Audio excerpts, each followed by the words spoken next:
Your genes hold the answers to your family's overall health. I'm Dr. Paula Krupstad, and on the Get to the Root with Hope for Healing podcast, I sit down with experts in genetics, functional medicine, and family care to explore what's really going on beneath the surface so you can stop guessing and start healing. From personalized insights to practical tools, we bring you whole family wellness that starts at the root. Welcome to the Get to the Root podcast. My name is Paula Krupstad. I'm your host, and I'm joined today by Kathrine Salah. Welcome, Kathrine. Thank you. Thanks for having me. We've done two other podcasts on autism, and the first one was basically the shock, the disbelief, and the denial and the frustration that comes when your child receives the diagnosis of autism.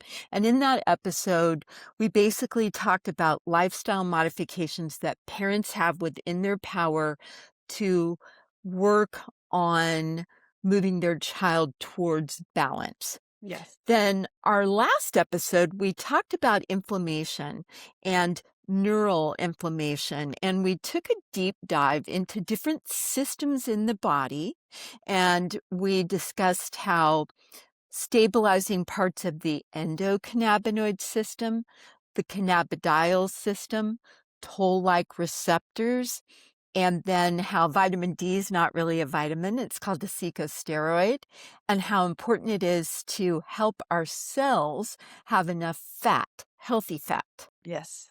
Today, because we love getting to the root of why certain things happen, and genetics are where it's at. So here at Hope for Healing, we have a proprietary genetic panel called the Hope for Healing Wellness Blueprint. And Genomics has allowed us to craft this, and it allows us to put together a system where we can partner with families, and that's what we want to do. So without much more talk, what we're going to talk about today is why is your child so hangry, and how can I help my child take out the trash? So, can you take a little bit of time and talk about why a child or even an adult shows up to the table hangry? Yeah. What? Yes. When we eat our food, the glucose that the body creates should go into our cells to create cellular energy. And we have genes, autophagy genes, that are there to help deliver glucose into those cells, assisted by a vitamin B8 that is in our body called D-chiroinositol. But when we have these autophagy gene SNPs, polymorphisms, then the glucose has a really hard time getting into the cells. It hangs out in the serum, and we present these hangry. We get really hungry. We get hangry. We need to eat right away every 2 to 3 hours, because what the body's doing, instead of relying on cellular energy, it's relying on insulin energy. And we run out of that, and the body's saying, give me more, give me more, give me more. And so we need to eat every 2 to 3 hours. We're usually craving carbs and sugar, and we're just not running on cellular energy because of the autophagy gene SNPs. So, autophagy means self-eating. And when we find those on the genetic panels, usually, like we said, people are hangry. So, kind of reflecting back what you said, here's a cell. Glucose has to get in from the bloodstream into the cells to give the cell fuel.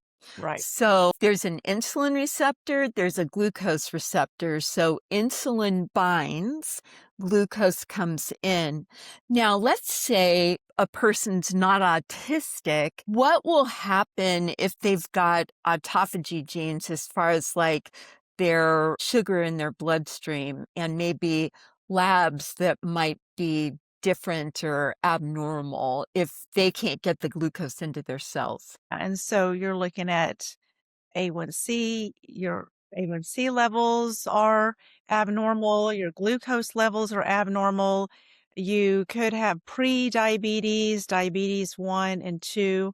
A lot of times also we see brain fog, joint pain. It can lead to autoimmunity and cancers because you think about a cell that is never energized, never self-cleaning, which is what autophagy means.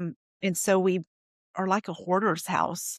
We get dirty cells and the immune system slows down. So it has a lot of whole body impact, not just our insulin glucose interaction. It affects hormones as well. You have to have that insulin receptor open for the glucose to come in to have a proper testosterone estrogen balance.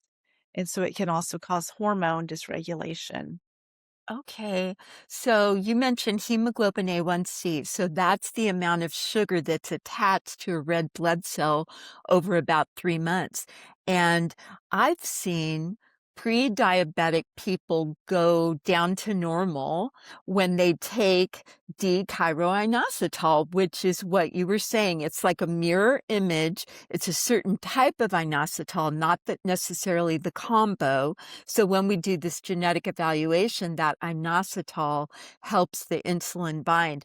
Now, so we've got the part, and you mentioned this, we've got the part where the glucose gets in and then it's there for fuel, but can you break it down a little bit more how the cells can clean themselves out with that Yes. extra glucose? Yes. And so the glucose fuels the autophagy, which is the self-cleaning action. But these autophagosomes are like Pac-Man. They go around and pick up all of the dirty, used up components of the cells, takes it to the recycling center in our cell called the lysosome, cleans them up, puts them back to work, or degrades it in the membrane so the body can detoxify all of those extra components. And so I think it's fabulous that we were created with our own little recycling center inside our cells. But it can break down if you have these autophagy gene SNPs.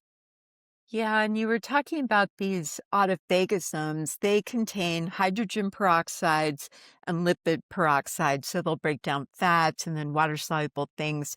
And so when we think about taking the trash out of our body, that's a different step. But I want to back up a little bit. So let's say that we have a nonverbal child or a nonverbal adult with autism. What kind of dosing are we looking at when we talk about DCI?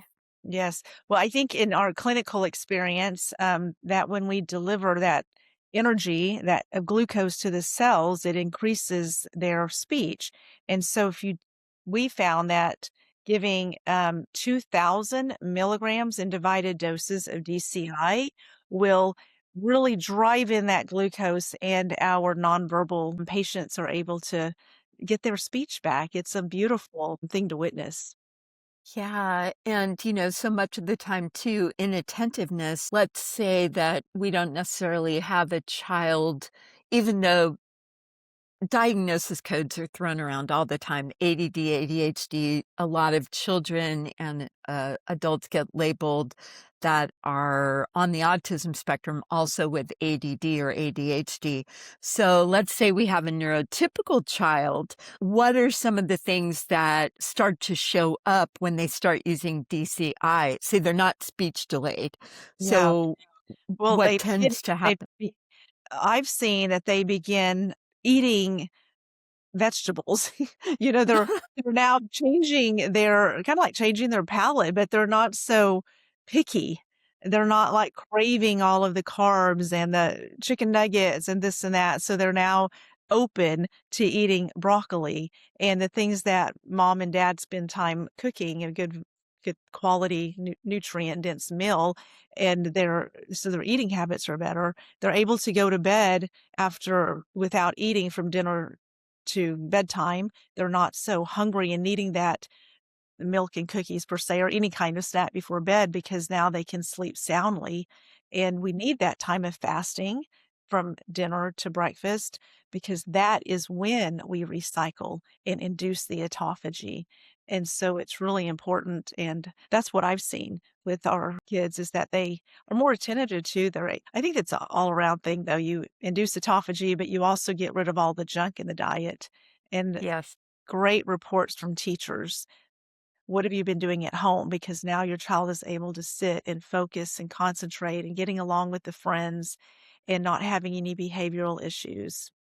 Yes, I'm so glad you said that. And from a nutritionist standpoint, when you comment on that, and then from the pediatric side of the house, they're paying attention after lunch. They don't crash and burn. They're not getting reprimanded as much because of that smooth delivery. And if you take DCI, you don't have these wild fluctuations. Case in point, I have impaired autophagy and I had not faithfully supported it, and my hemoglobin A1C was drifting upward. And I started using DCI very, very faithfully, and my hemoglobin A1C came right back down. And we like it in a range, moms and dads and listeners, 4.8 to 5.2. That's nice, tight control. Kathrine, you alluded to this earlier as far as long durations, but people are inducing autophagy by what we call intermittent fasting, where they go long periods of time. Babies that are in a crib that sleep 8 to 12 hours at night are already Yes, doing yes, that, yes, which is awesome. But yes. what you said when they're not, kiddos aren't like climbing through the cabinets at night trying to get another glucose hit before they go to bed. And then they've got this going on. And then they wake up in the middle of the night because they need to eat. It's so nice to see that. Now I'd like you to explain to our listening audience, and for those people who are watching us on Dr. Talks that can actually see us, what the difference is between autophagy and detoxification. Oh, okay. Well, autophagy is cellular. It's inside the cells. Okay. Detoxification is outside the cells, in the organs, in the liver, the kidneys, the brain, the nervous system. And so that's how I separate the two. But autophagy happens inside the cells. So it's our own little cellular recycling. Yeah. So when I'm explaining this in an exam room, because, it's so hard for people to remember all these things, is that the autophagy prepares the garbage that can't be recycled and used in the cell, and it kicks it out into the bloodstream. Then it goes to the liver, the kidneys, the skin, and the lungs, and you sweat it out, pee it out, poop it out, or breathe it out. So you said it a different way. I said it a different way, but we're saying the same thing. Now, let's talk about what is on our wellness blueprint as far as some of the detoxification. Because, what really intrigues me is we've got skin detox, we've got brain detox, we have various ways and routes, and then we've got things that help us detoxify pesticides and herbicides and lower inflammation in the body. So, would you break down glutathione genes and explain what the heck is glutathione? Yeah. Well, glutathione is our master antioxidant and detoxifier. It's so important. And it's not necessarily a nutrient in food, but it is created in our bodies by sulfur rich vegetables like garlic and onion, broccoli, cauliflower, your greens, and all the foods that a lot of us don't want to eat, but it's so necessary for us to get those greens in, the mustard greens and Swiss chard and Brussels sprouts. Very good. Yes. Glutathione is so important for decreasing inflammation and cleaning the house. And on the Wellness Blueprint panel, we have 4 glutathione genes. One of them is in the chemistry. It is what promotes the production of glutathione. And then we have one that reduces that, so it's bioactive and bioavailable. Then we have two genes, GSTM3, which provides the enzymes to utilize glutathione to detoxify the brain and through the nervous system. And then GSTP1, which provides those enzymes to detoxify through the skin, like you mentioned, and the gut, the lungs, the liver. And so those are really important. But as you mentioned, one also that helps break down the carcinogens and toxins, that's NAT2, NAT2. That can also, if it's not working, deactivate the histamine genes that help you break down histamines in food. And so it can increase your risk of mast cell activation if you're loaded with toxins, not able to detoxify, not able to induce autophagy, and you've got a flaming fire of inflammation in your body. I'd like to thank Genomics for sponsoring our podcast. Without knowing what your precision genetics are, you don't have a roadmap. So please log on to our website, schedule a welcome call, and see what the Wellness Blueprint can do for you. That's the premier and proprietary genetic panel that Fagron has allowed us to create.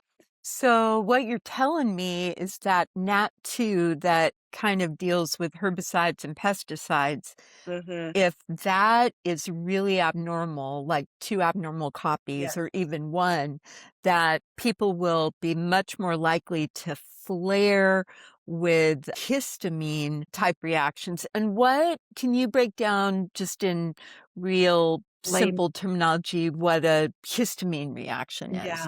So a histamine reaction, this is how I've learned to understand it, is kind of a protection for our body. Our cells will release histamines when we're inflamed, when the cells are working to fight a pathogen. And it's a protection. We get congestion or a stomach is hurting, and it tells the body to rest. Your defense system is working for you. You need to rest and sleep and, just take it easy. But if we are always inflamed, it can go into mast cell activation to where you're releasing nothing but histamines. You're sensitive to anything and everything. You can barely eat anything. There's also two genes, that AOC1 and HNMT, that was put in our body by God to break down histamines that are naturally occurring in food, like spinach and tomatoes and avocados and jalapenos. And so we have that great system to break those down. So if those genes have a variant or a SNP, then we're also sensitive to those foods. And then if you have NAT2, it makes you really sensitive. So Yeah. it's beautiful how everything connects, and I love it. But that was a long explanation of histamines. Mm.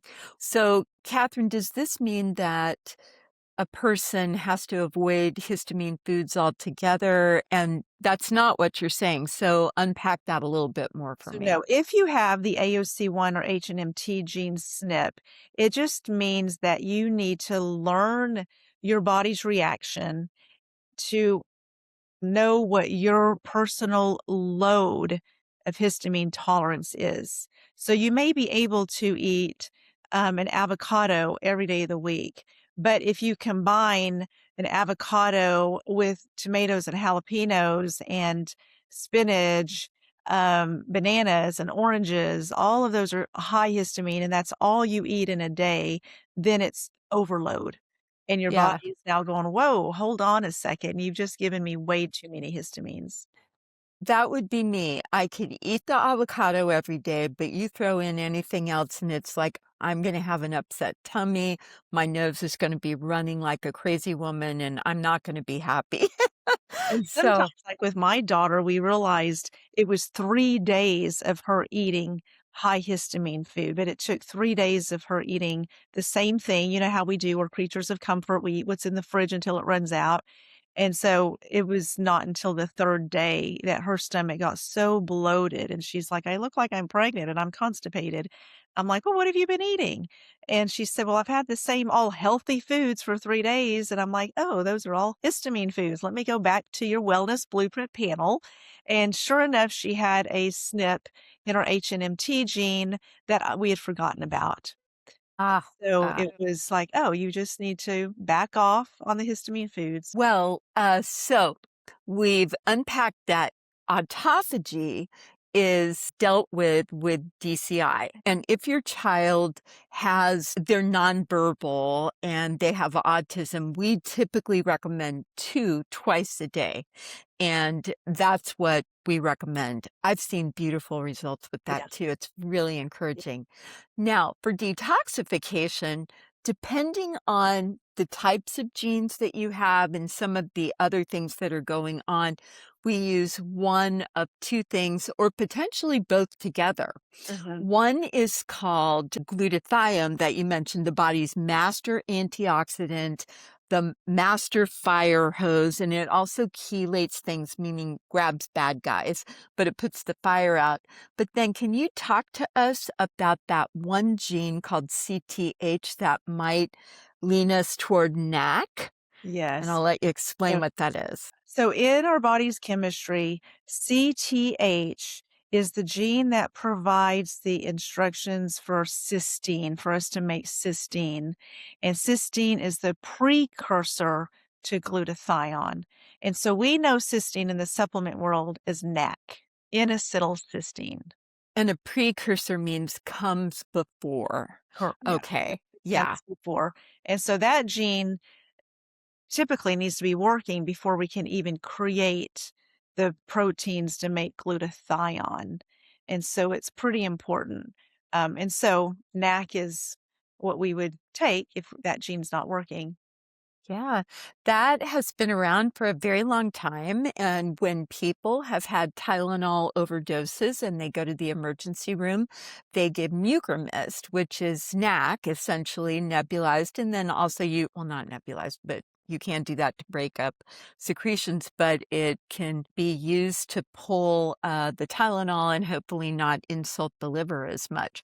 Interesting. But Didn't the know that. other place that we like to use the NAC for and cysteine, it stinks like sulfur, rotten eggs. Glutathione just stinks. So now there's multiple ways to take it. We have a watermelon and an orange liquid glutathione that we recommend, and we can put that into our link at the end of the podcast into the Shopify store that links up with the podcast, along with our wellness blueprint, which is where it's all at. And we thank LeBron for sponsoring us because that allows us to have all this insight into how our beautiful bodies work.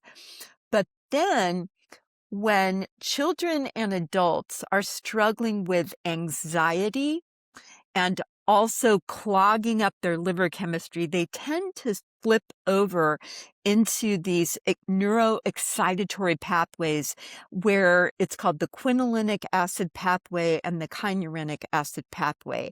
And using N-acetylcysteine, NAC, when that's present, like severe anxiety, fight, flight, freeze, or fear all the time, just, going crazy, we tend to use NAC, and you can use higher dosages too, like for an adult up to 3,600 milligrams in a day. That's a ton. And Mhm. NAC is better given, 20 minutes before a meal. Glutathione can be with or without. And there's also kind of a nice liposomal glutathione that's available in a squirt form. And you can also put it on the body. So if you've got a younger child that won't take stuff orally, we can apply it to the body. And I've used it rectally too, like have a compounded glutathione suppository that we send to a compounding pharmacy. And we can use that pre and post surgery in addition to IV. So when people check their total toxic load and there's a lot of pesticides and herbicides, when we identify these vulnerabilities on their genetics, if they come in quarterly and get like a big bag of glutathione, well, it's not such a big bag. It can go in a small little thing. And just a slow push or a slow drip, it just helps clean everything out. And it's really wonderful to have. Can you tell me when you give the glutathione suppositories and what situations other than surgery? Or is that the only Um, time you give it? no, it's interesting that you brought that up. We have had some children here in the practice that have rare syndromes. And one little guy had a syndrome where he had anal atresia, and they basically made a new rectum, and he was really struggling with constipation. So we used the glutathione suppositories. So slide it in, and it gets absorbed in that rectal mucosa into what's called the entero or liver, and well, gut and hepatic circulation goes up to the liver and kind of clears all that out, and it really helps with constipation. Now, Okay. the other thing was we had a baby with a seizure disorder, and she very rare, like 16 in the world. And when they came to the practice, I'm just like, I'm just going to do the best I can to help your daughter not have as many seizures. And based on the blueprint, she has a feeding tube because neurologically she could not suckle and have food orally. And we compounded several things, CoQ10 and glutathione, and gave it through the G tube, but then we've inserted that rectally too for her. And so that was just a way to help her detoxify. And this sweet little baby girl went from having, over probably 300 seizures a day down to 5 or 6. And Wow. so Yeah. that was a Yeah. yay, just You something said, that was so yeah. wonderful. Yeah, that is wonderful. That's amazing, like a miracle. So, Yes. what were you saying that you saw on the wellness blueprint that showed you about her genetics that you needed to address? Well, she had a combination of GSTM3, which is glutathione S transferase mu gene, which means that you can't clean out your brain. And so she built up, debris and garbage and just lacked glutathione to help keep things clean. And then I don't think she had GSTP1 for the skin. And so again, GSTP1, we almost always see in eczema, but Yeah. we also see it in recurrent bladder infections, Mhm. like you mentioned, the gut, respiratory sinus tract infections. So In those are, teenagers, I oh, see acne. It's yes, like, they're doing everything they can to get rid of the acne, but yet they're not getting glutathione. yes, the Yeah. body's master antioxidant. So I'm so glad you brought that up, Kathrine. So I wanted to talk a little bit about glutathione because, of course, this episode is about autism and how to help your child with autism take out the trash.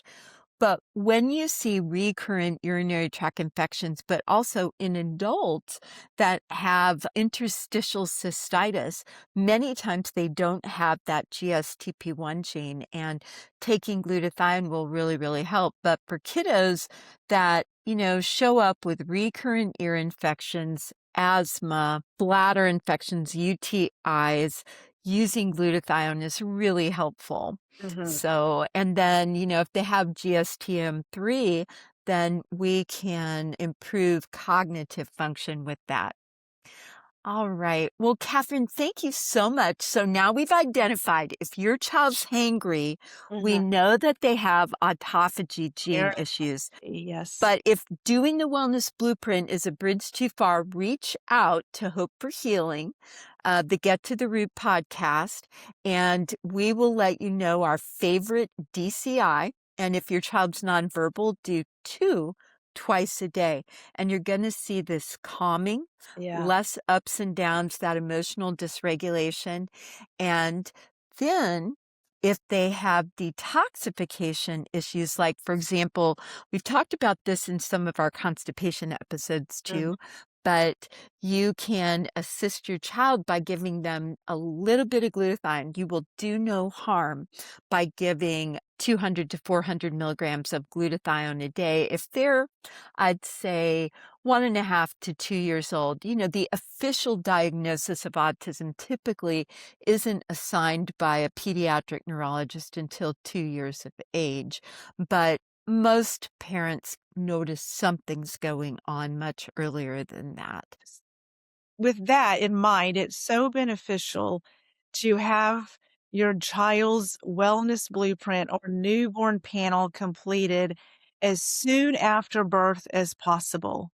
because I think it's just something that you put the money away to invest in so that as soon as they're born, you can do this so that you know exactly what their vulnerabilities are, and you can just have the guidebook that we've all want as a parent to know just what's best for our children as far Yes. as everything, food and supplements. And I just think, how did we I didn't parent with this when my kids were babies, but my goodness, we would have spared so much just ear infections and antibiotics. I mean, all of that. We would just spared their gut and the acne later on. It would have just been so much better.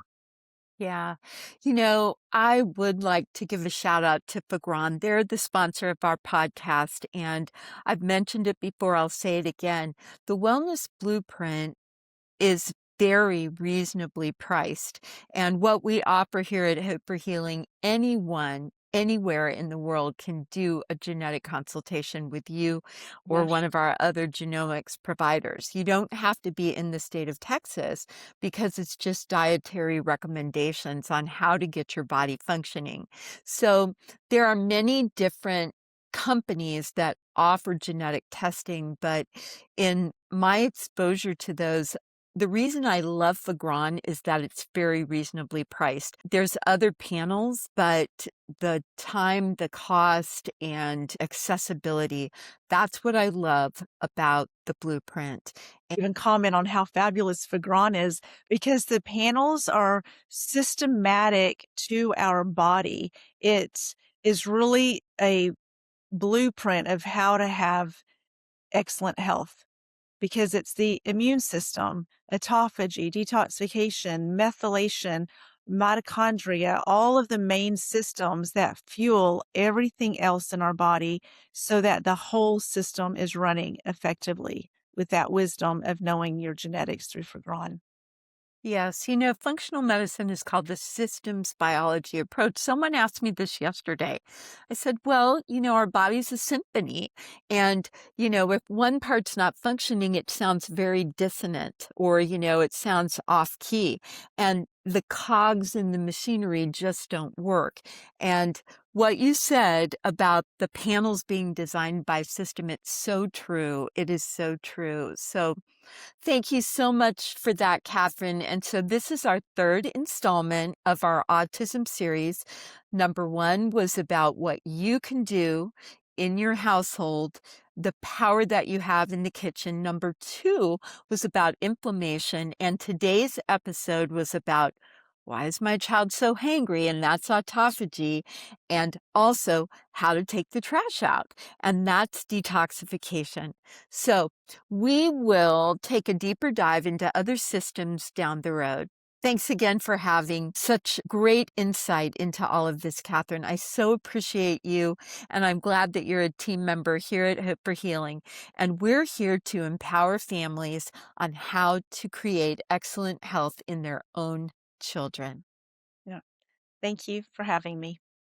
Thank you. Have a good night. You too. Bye-bye. Bye. Thanks for joining us at Get to the Root with Hope for Healing. If this episode helped you, follow and share it with someone who needs it. And leave a review. It helps others find us too. For a free consultation, visit our website at gettotheroot.com with the number 2 and schedule a welcome call. We'll see you soon.